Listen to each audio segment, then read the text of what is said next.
Olá, meus amigos, tudo bem? Bem-vindos a mais um Mapeando Resumos. Hoje, continuamos a nossa série de resumos de revisão tratando de direito administrativo. O assunto do dia é a concessão de serviços públicos. Vamos falar de vários aspectos dessa matéria que é tão importante para o nosso concurso, para as nossas provas. Se você já estudou essa matéria e quer relembrar ou revisar, vem comigo que vamos passar pelos pontos principais. Então, começando pela concessão de serviços públicos, ela é a transferência para a pessoa jurídica ou consórcio de empresas. Ela é um tipo de delegação contratual, um tipo de delegação que transfere o serviço público para a pessoa jurídica ou para um consórcio de empresas. Ela tem como base a Lei 8987 de 1995. Lei 8987 de 95. Ela precisa de licitação para ocorrer. A concessão de serviços públicos precisa de licitação na modalidade concorrência ou diálogo competitivo, que é uma nova espécie de licitação, uma nova modalidade de licitação prevista na nova lei de licitações. Ela já era utilizada por outras formas de licitação, não era prevista na Lei 8666, mas passou a ser prevista agora na nova lei de licitações. E quais são as espécies de concessão de serviços públicos? A gente tem a concessão comum e a concessão precedida de obra. Concessão comum ou concessão precedida de obra. O poder concedente, ele pode ser quem? Pode ser o ente federativo, ou seja, Estado, União, município, Distrito Federal, um ente da administração pública, uma autarquia, uma empresa pública, uma sociedade de economia mista ou uma fundação. Podem ser também consórcios públicos, e eles têm o que? Responsabilidade objetiva e subsidiária. O poder concedente tem responsabilidade objetiva, ou seja, responde independentemente de culpa, e subsidiária, responde depois do concessionário. O concessionário responde primeiro. Se o concessionário não conseguir responder, não conseguir indenizar, aí o poder público, o poder concedente, será chamado a essa responsabilidade. E essa responsabilidade é para mesmo terceiro não usuário do serviço público, ou seja, um terceiro vítima de um dano causado pela concessionária e que não seja um usuário do serviço público prestado por essa concessionária. Se essa concessionária causou qualquer dano a alguém, ela responderá objetivamente e o Estado responderá objetivamente também e subsidiariamente.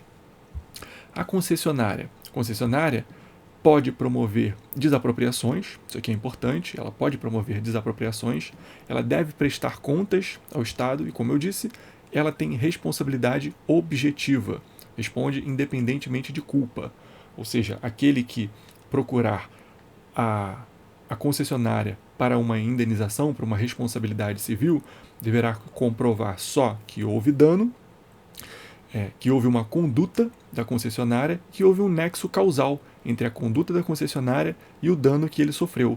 Não é preciso comprovar a culpa da concessionária, não é preciso comprovar dolo ou culpa, não é preciso. Só que houve um dano, houve uma conduta da concessionária e o nexo causal entre a conduta e o dano.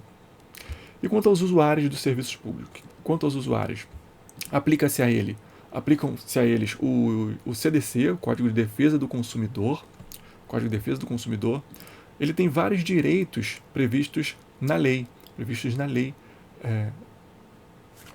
das concessões de serviços públicos, como direito de cortesia, direito de receber serviço adequado, direito de receber um serviço com eficiência, com isonomia, a modicidade das tarifas, ou seja, as tarifas devem ser as menores possíveis. Então, esses são os direitos dos usuários. E a obrigação que ele tem é de dever informar as irregularidades ao poder concedente. Ele deve informar as irregularidades ocorridas naquele serviço prestado de forma concedida ao poder concedente. Esse é um dever previsto na lei para os usuários de serviços públicos concedidos. E quanto à concessão de rádio e TV? A concessão de rádio e TV ela tem um aspecto diferente das outras concessões. Ela tem um prazo previsto na Constituição. O prazo é de 10 anos para as concessões de rádio e 15 anos para as concessões de TV. Se houver cancelamento anterior desses 10 ou 15 anos, para haver cancelamento anterior, precisa de decisão judicial. Não se pode cancelar, o poder público não pode cancelar essa concessão de rádio e TV unilateralmente. Precisa de decisão judicial. E para não renovar a concessão de rádio e TV, para não renovar, precisa-se de quórum de 2/5 do Congresso Nacional em votação nominal. Votação nominal. 2/5 em votação nominal. A formalização desses contratos de concessão é por contrato administrativo. Não é um convênio, não é um consórcio, não. Um contrato de concessão é um contrato administrativo. Existem partes antagônicas que cada uma tem o seu interesse. Quanto à intervenção, a intervenção aqui é do poder concedente. O poder concedente intervir naquele serviço público que está concedido ao particular. Essa intervenção, primeiro, o poder concedente declara a intervenção. Depois, ele abre um processo administrativo. E esse processo administrativo deve ser instaurado em 30 dias dessa declaração da intervenção e deve ser concluído em 180 dias. Se houver indícios de irregularidade, se for confirmado a intervenção, a declaração de intervenção é por indícios de irregularidade. E se essa irregularidade for confirmada no processo, aí gerará a caducidade dessa concessão, a caducidade da concessão, ou seja, o término da concessão por algum tipo de inadimplemento do particular. E qual é a duração da concessão? A lei não traz um prazo específico para a duração da concessão, como traz para outras formas de contrato administrativo. Ela não traz um prazo específico, mas não pode ser um prazo indeterminado, ou seja, o contrato de concessão ele deve trazer o seu prazo. A lei não traz um prazo específico, mas o contrato que conceder o serviço público deve prever um prazo sim. Não pode ser um prazo indeterminado de concessão, ele deve prever. E não há necessidade de previsão dessa concessão na lei orçamentária. Vamos lembrar disso, não há necessidade na lei orçamentária. É possível a arbitragem na concessão de serviços públicos? Aqui há uma divergência doutrinária. Certos autores defendem que é possível sim, porque há previsão na Lei 11.196 de 2005. Outros autores defendem que não haveria possibilidade de arbitragem nas concessões de serviços públicos, porque o serviço público é indisponível. Logo, a arbitragem não seria competente para julgar as causas referentes às concessões de serviços públicos, mas prevalece de que é possível sim, essa é a doutrina majoritária. A Lei 11.196 de 2005 tem essa previsão. É possível a subconcessão de serviços públicos, ou seja, a concessionária, o particular concessionário, conceder esse serviço público para outro particular, para outra empresa ou para outro consórcio? É possível sim, desde que tenha anuência do poder concedente, ou seja, permissão do poder concedente, que o poder concedente concorde com isso, e tem que haver a licitação também para essa subconcessão. Tem que haver licitação para a concessão e licitação também para a subconcessão.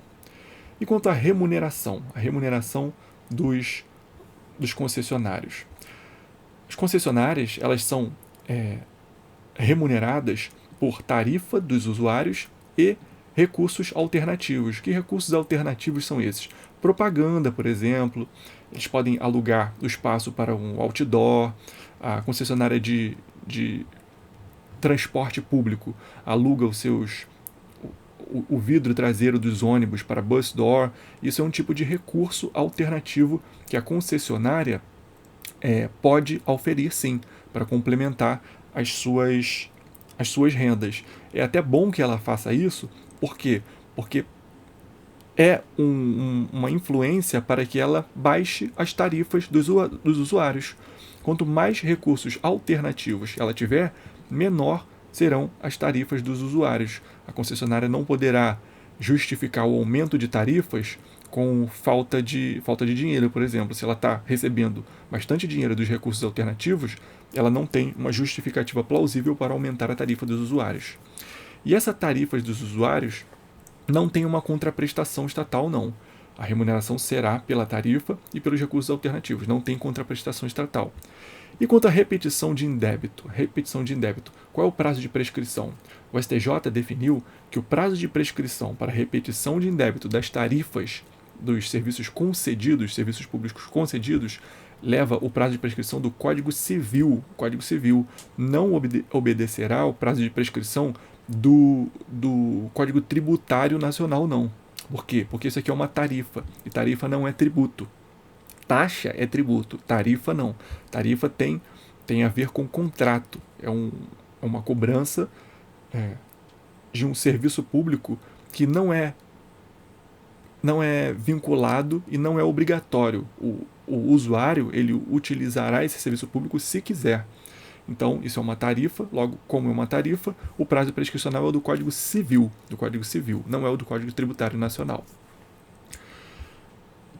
E quanto à assunção de controle pelos financiadores, ou seja, os financiadores, os bancos ou entidades que financiam a concessionária, eles podem assumir o controle dessa concessão por algum motivo?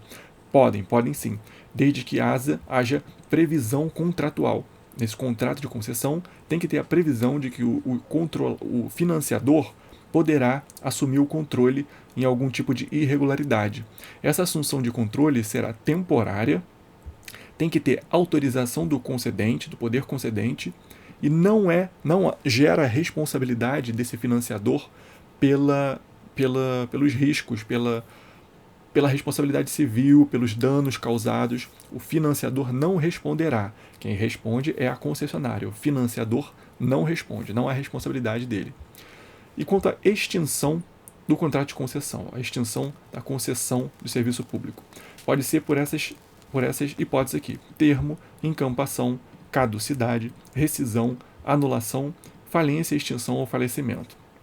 Quanto ao termo é o mais simples de todos. É o término do prazo. A gente tem o prazo previsto no contrato de concessão, terminou o prazo, foi o termo, extingue-se a concessão de serviço público. Encampação. O que é a encampação? A encampação é a extinção do serviço público por interesse público. O poder concedente identifica que não há mais interesse público naquela concessão. Logo, ele emite uma lei autorizativa, precisa de uma lei que autoriza a encampação e indeniza previamente o concessionário. Precisa de uma lei e uma indenização prévia para a encampação. E ele vai lá e encampa aquele serviço público, passa a prestar o serviço público ele mesmo. A caducidade, qual é a diferença? A caducidade é a extinção do contrato de concessão por inadimplemento do particular. Algum tipo de inadimplemento do particular. O particular deixou de prestar aquele serviço público, o particular está prestando de forma inadequada, o particular não obedece às normas do poder concedente, algum tipo de inadimplemento que gera a caducidade. Enquanto a encampação precisa de lei autorizativa e indenização prévia, a caducidade ela precisa só de um processo administrativo, que comprova esse inadimplemento e um decreto do chefe do Poder Executivo, um decreto que declara essa caducidade, constitui essa caducidade. E não há responsabilidade pelo poder concedente pelas dívidas daquela empresa concessionária. A concessionária continua responsável pelas dívidas.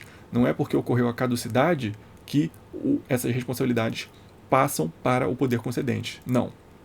Quanto à rescisão, a rescisão pode ser consensual ou pode ser judicial.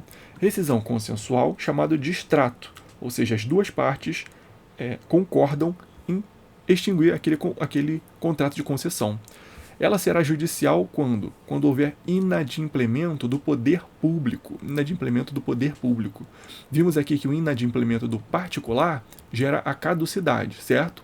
O poder público pode finalizar esse contrato por um decreto do chefe do Poder Executivo. Mas por inadimplemento do poder público, o que acontece? Aqui, o particular deve entrar na justiça, deve entrar com uma ação judicial. Então, só pela via judicial pode ocorrer a rescisão desse contrato.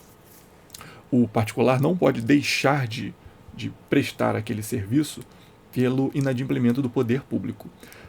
A lei de licitações prevê algumas hipóteses em que isso pode acontecer, que a extinção do contrato de concessão ocorrerá com o inadimplemento do poder público, mas não é automática, precisa de alguns requisitos lá da lei de licitações. Quanto à anulação, o que é a anulação do contrato de concessão? É a extinção do contrato de concessão por uma ilegalidade originária. Há uma ilegalidade lá na formação daquele contrato de concessão. Logo, ele será anulado.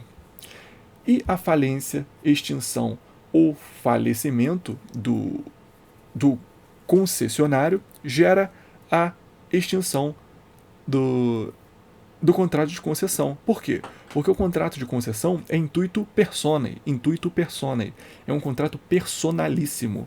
Ele não se transfere aos herdeiros, não se transfere aos sucessores daquela pessoa jurídica ou consórcio de empresas que faliu, que extinguiu, em que tinha um único sócio e o sócio faleceu e a empresa deixou de existir, por exemplo.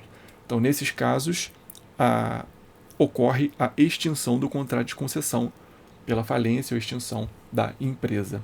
Então, esses são os principais casos de extinção do contrato de concessão de serviços públicos. Esses são os pontos principais, pessoal. Espero que vocês tenham gostado. Espero que tenha ajudado aí nos estudos, na revisão de vocês. Boa sorte nas provas, bons estudos e até o próximo vídeo. Tchau, tchau, pessoal!